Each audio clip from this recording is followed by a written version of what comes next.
घरे पशि युवकों को विभत्स हत्या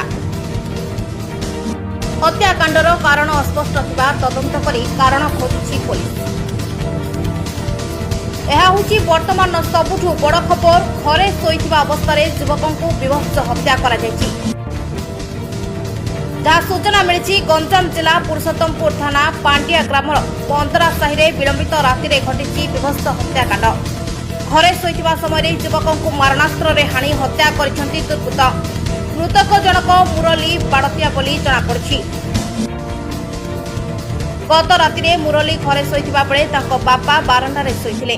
राति बापा पानी पीवा लगी घर भीतर को जाई पुओ को रक्त जुड़बुड़ अवस्था पड़ी रखा देखा पाई चिकित्सा निमंते हिंजिकाटू मेडिकल में भर्ती करथिबा बेले डाक्तर सेठारे ताको मृत घोषणा करथिबा जनापड़ी।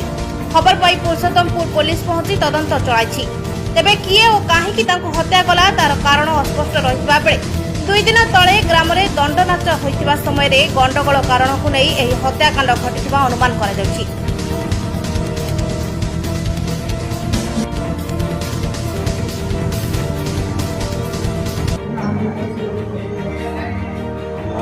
भाई